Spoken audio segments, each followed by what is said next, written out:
ici en direct de la Nicoleta, quartier emblématique de Buenos Aires. Je suis là pour vous dire que 90% des expatriés font une erreur. Tu l'as compris, dans cette vidéo, je vais te montrer comment éviter les pièges, sécuriser ton expatriation et surtout sécuriser tes économies avant, pendant et après ton expatriation. Beaucoup de gens pensent que le vrai danger, c'est la paperasse ou les arnaques. Crois-moi, c'est pas du tout le cas. Donc, si t'as pas envie de l'apprendre à tes dépens, je te conseille de suivre cette vidéo. Pour ceux qui me connaissent pas encore, moi c'est Paul-Antoine, j'accompagne les expatriés sur le Panama ou d'autres pays en Amérique latine depuis quelques années. Également des marques, on a des vidéos un peu plus techniques, d'autres un peu moins, un peu plus généralistes. On pourrait t'accompagner pour ton expatriation, au moins t'aider à choisir le pays que tu as envie. Donc n'hésite pas à mettre un petit commentaire et puis book un petit call de 15 minutes avec nous. Et je te souhaite surtout une super vidéo juste après. Bonjour à tous, j'espère que vous m'entendez bien. Là, je suis en déplacement sur Asunción, donc j'avais pas tout le matos adéquat. Donc aujourd'hui, petite vidéo sur un format court, mais super important parce que on va parler justement des prérequis en fait pour votre visa, votre résidence, en fait tous les papiers que vous devez faire apostiller en France, que vous devez avoir prêt en fait pour arriver dans le pays que vous aurez choisi. Et ça souvent en fait, c'est vraiment la perte de temps ou alors l'échec en fait de la réussite de votre visa sur place parce que il y a des papiers que vous pourrez jamais avoir ni en temps en heure si vraiment vous venez pour 1 ou 2 semaines pour vraiment faire votre visa, ou alors des fois les ambassades sur place ou les consulats, enfin surtout les ambassades d'ailleurs parce que les consulats ils font pas grand chose. Les ambassades vous délivrent pas les documents prérequis, donc ça peut complètement faire capoter de vos voyages. Donc ça c'est important, on va essayer de se concentrer là-dessus aujourd'hui. Je pense pas qu'on fera une vidéo super longue, même si j'ai peut-être 1 ou 2 anecdotes à raconter, mais sinon on va se concentrer sur ça. Donc première chose, vous vous rappelez, on avait déjà parlé un petit peu des visas, donc je vous les ai remis aujourd'hui, mais on va en reparler dans une vidéo ultérieure, dans le même module si j'ai pas de bêtises, où on va aller un peu approfondir en fait chaque avantage, je vais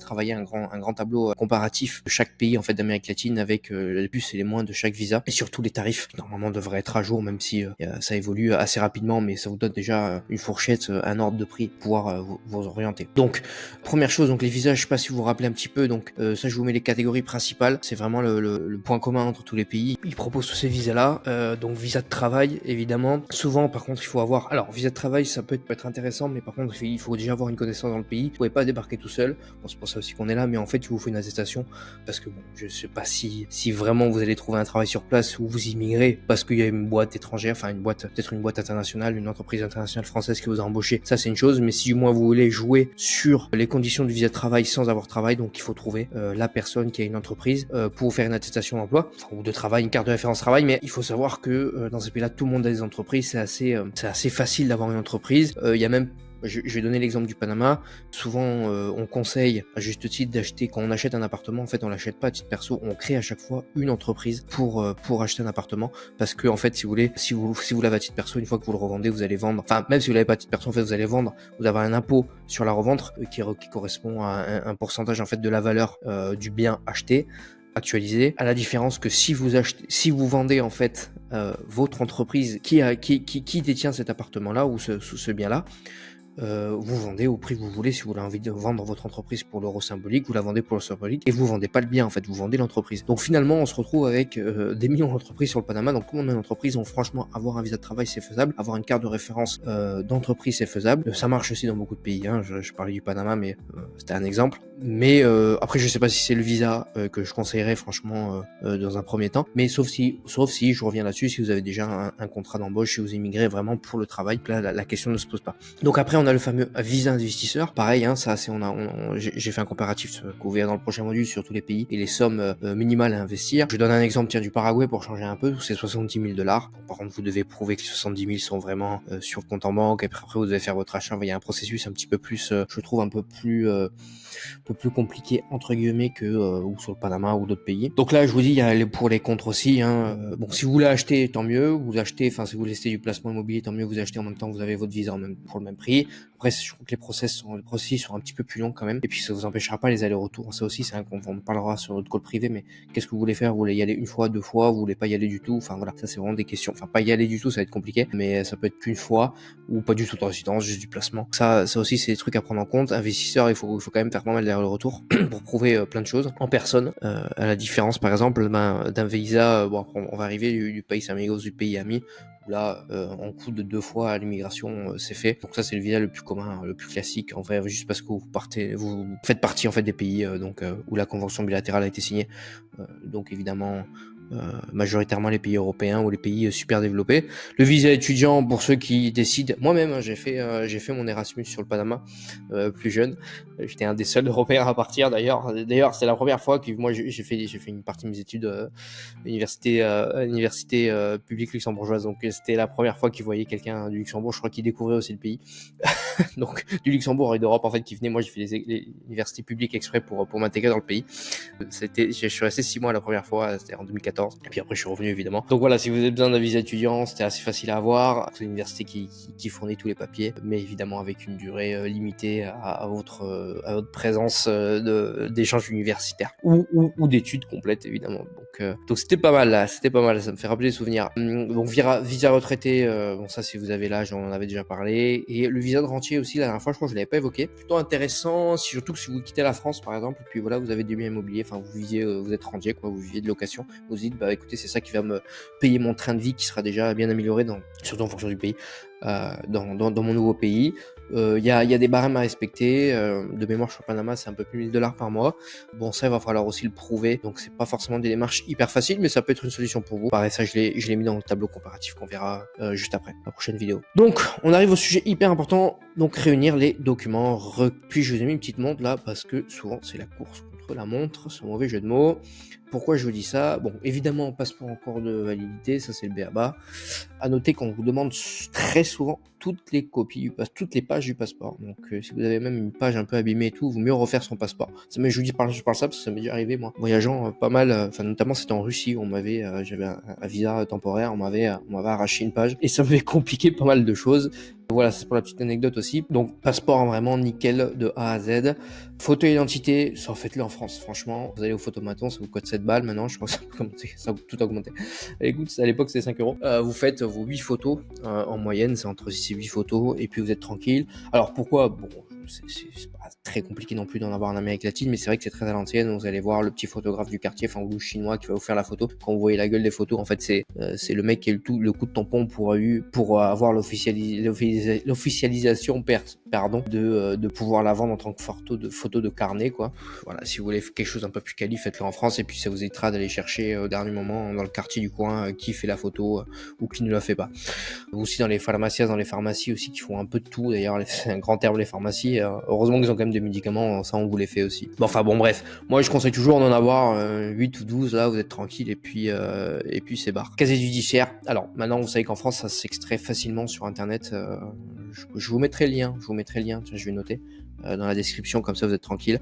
En un quart d'heure, vous le recevez, putain j'ai du mal à parler aujourd'hui, vous recevez votre casier en ligne sur votre mail, et puis avec ça fera preuve. Il y a quelques administrations qui vont un peu vous embêter, parce que c'est vrai que tous les documents doivent être originaux, donc on va vous dire oui mais c'est une copie, évidemment vous le recevez sur internet, donc ça vaut pas, bon, on arrive toujours à passer l'étape, mais c'est vrai qu'il y en a qui sont un petit peu réticentes là-dessus parce qu'ils n'arrivent pas à prouver qu'en fait ça a été signé en mairie. Donc après si vous voulez le faire vous pourrez sortir le document directement dans l'administration adéquate, vous le faites, mais bon franchement en ligne en 15 minutes ça passe. Donc ça c'est pas un problème. Après on va en parler un peu. Et preuve de revenus, bon ça c'est pour les banques, je reviens juste après, donc je continue sur le casier. Ce qui est important en fait c'est l'apostille. Oui je l'ai mis juste après, vous voyez, donc on va en parler. Donc après, preuve de revenus, en fait c'est que évidemment le but quand même d'avoir une résidence, et il y aura une petite vidéo aussi dessus assez courte, c'est vous d'ouvrir un compte en banque quoi. Déjà pour les facilités de la vie quotidienne, et puis c'est encore plus important, protéger votre épargne, mettre tout ça en dollars sur une banque qui est vachement solide. Donc preuve de revenus, en fait ce qu'il faut anticiper, c'est prenez je crois que c'est en moyenne c'est les 3 derniers mois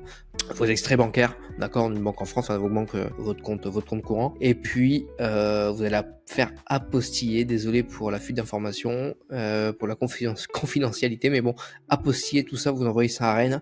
Et après vous faites ça traduire en espagnol. Alors moi j'ai un petit site pareil, je vais vous mettre le lien, ça me fait penser, c'est le lien en description. C'est un petit site de traduction qui est globalement pas très cher, super intéressant. Par contre on va revenir juste après sur les traductions, il faut faire attention, on peut pas tout faire comme ça. Donc pour la banque ça suffit.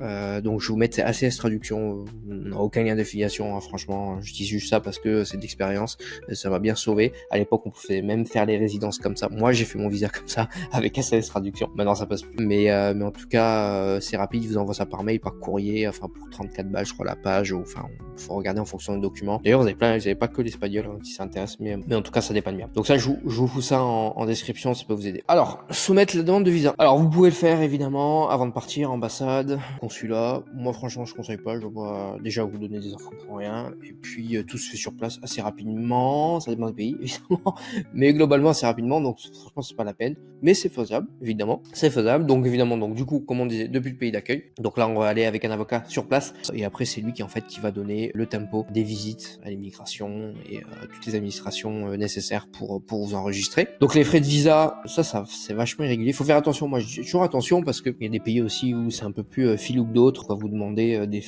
frais à droite à gauche, alors surtout en plus des fois c'est des intermédiaires, c'est des personnes qui vous emmènent, voilà.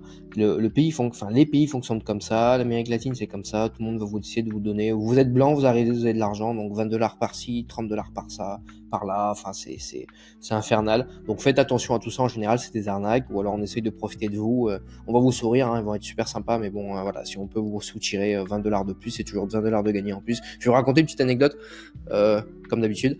Une fois j'étais avec un ami sur le Panama, c'était sur le Panama il y a 7 ou 8 ans, et on prend un taxi à l'époque, enfin vous voyez, il n'y avait pas encore Uber, enfin ça allait, je crois que ça débarquait 2 ans après, donc on fait une soirée, enfin je sais plus ce qu'on fait une sortie, j'étais un ami, et puis on décide de rentrer en fait, on avait un appartement, et donc on prend un taxi, on arrive à trouver un taxi, c'était pas forcément hyper facile à l'époque, on se voit qu'Uber est arrivé quand même, et puis bon bref, on nous amène, on arrive sous la porte, et puis vient le moment de payer, et ça va aller, alors là-bas c'est vrai qu'en Amérique latine, un taxi, vous traversez la ville pour $4, hein, franchement, c'est vachement accessible en moyenne, ou Uber, peu importe, souvent un petit peu plus cher Uber d'ailleurs, hein.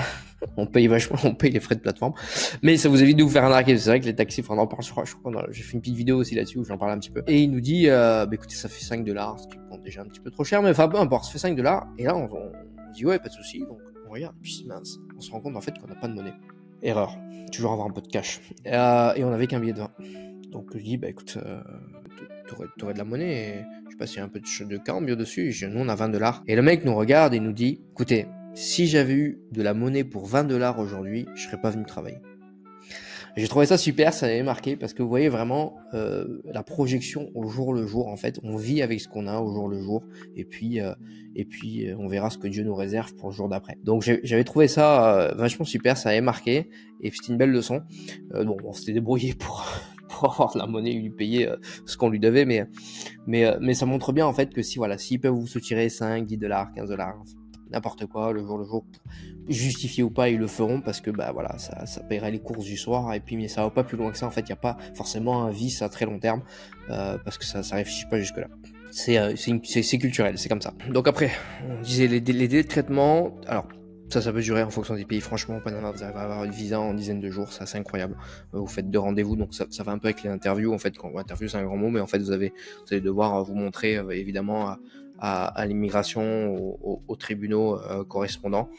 Il y a peut-être des questions un peu, il faut se préparer, c'est pas non plus l'examen de votre vie, mais les raisons du pourquoi vous venez dans le pays en question.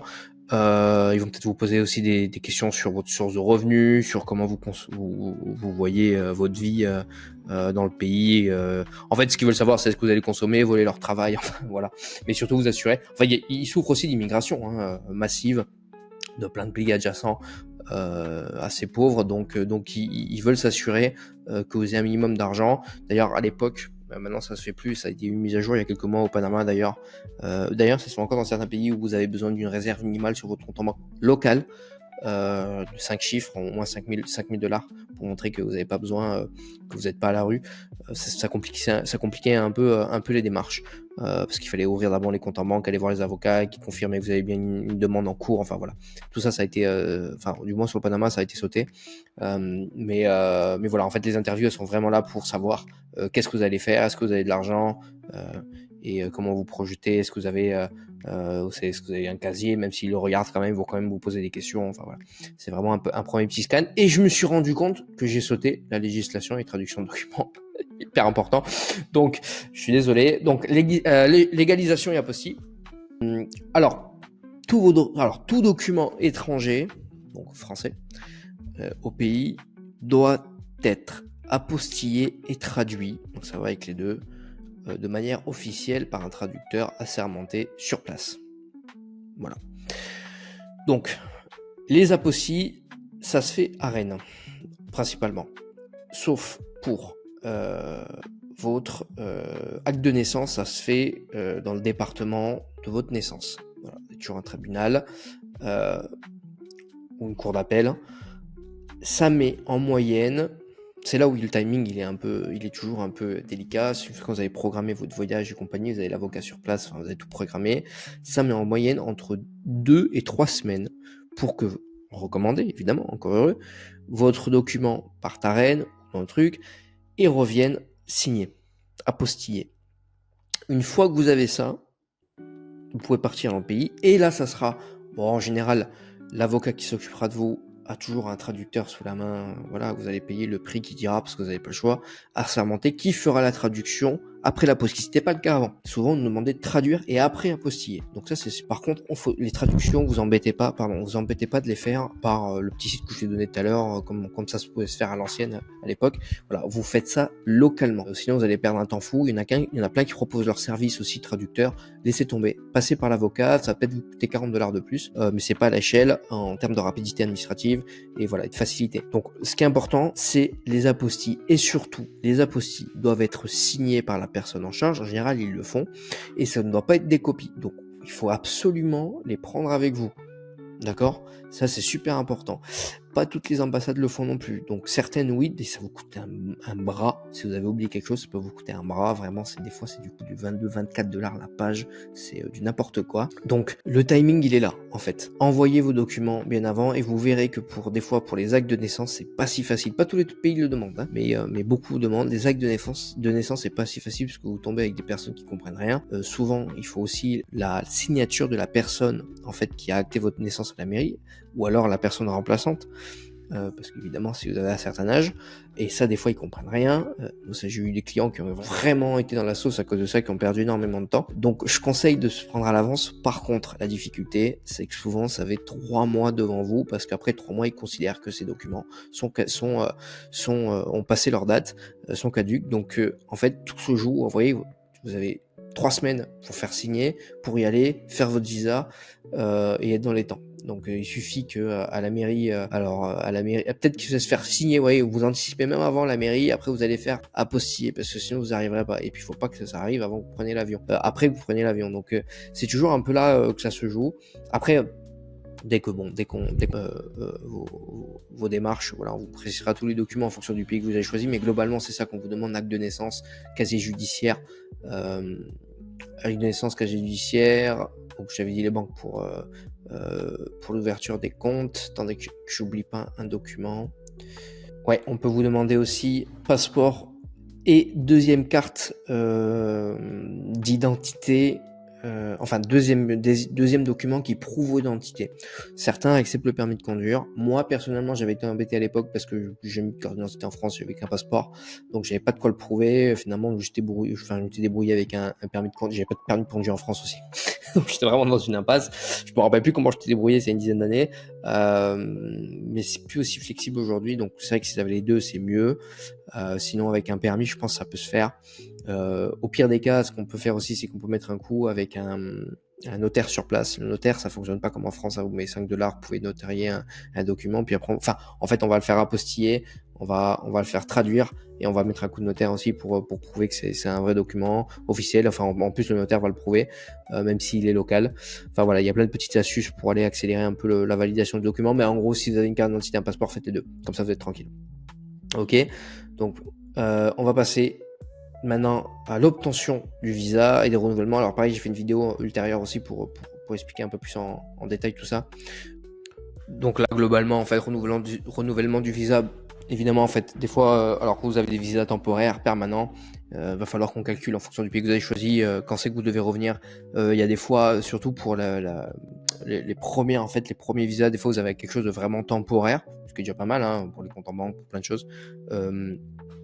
Je vous expliquerai la différence, ça aussi, parce qu'il y a des pays, ça suffit pas, il faut avoir une cédula, une carte d'identité pour pouvoir ouvrir des comptes. Au Panama, c'est pas le cas, par exemple. Je parle souvent du Panama qu'on maîtrise beaucoup, mais qu'on aime beaucoup d'ailleurs. Donc renouvellement, donc des fois il faut revenir 6 mois, une fois tout, enfin en gros pour une fois les 6 prochains mois, une fois que vous avez votre premier carnet, on va dire probatoire. Sinon vous pourrez avoir carrément des amendes à la douane. Et n'oubliez pas que tout est scanné à la douane, hein. Chaque fois que vous passez, on vous met un coup de tampon, donc ils savent exactement si vous êtes rentré, vous êtes sorti, vous pouvez pas tricher là-dessus. Donc ça, voilà, faudra bien qu'on calcule pour votre planning d'expatriation. Alors les conditions de résidence, évidemment, des fois vous avez des conditions financières, mais c'est surtout les conditions de présence. Alors encore une fois, le Panama c'est 48 heures tous les 2 ans, donc c'est peanuts, mais il y a des pays où il faut rester plus de 2-3 mois, donc ça il faut le prendre en compte. Et bon, j'ai quand même mis respecter le local, c'est vrai qu'on n'est pas en France, d'accord, si vous faites des délits, on vous met dehors, hein. On n'est pas là, ils sont pas là pour accepter des délinquants, et je pense que c'est tout à leur honneur. Dernière chose, c'est bon de savoir quand même qu'il y a quand même, enfin, malgré ce que peut nous apporter encore un peu le passeport français, vous n'avez pas besoin de visa, souvent entre 2, 3, 6 mois des fois, justement par la convention PAIAMI, donc ça vous empêche pas de venir immigrer au Panama, au Paraguay, n'importe où, ou Colombie, enfin peu importe, et se dire je vais tester le pays, je fais aucun visa, je fais rien, je suis là entre guillemets en tant que touriste long terme, j'ai les droits de l'être. Par contre, un mois avant l'expiration de votre droit, commencez sérieusement à vous pencher sur l'obtention d'un visa si le pays vous plaît. Mais ça, c'est quand même un bon truc pour économiser un petit peu d'argent. Vous ne pourrez pas avoir accès au compte en banque, on ne peut pas tout faire. Mais je pense que c'est déjà une première solution pour peut-être s'enlever un peu la peur de se dire le pays me plaît pas et j'ai lancé déjà des démarches, quoi. Voilà. Ok, j'espère que ça vous aura plu. C'était juste déjà un petit balayage, et puis on va continuer dans ce module avec pas mal de précisions sur les visas, l'obtention, les renouvellements et compagnie. Allez,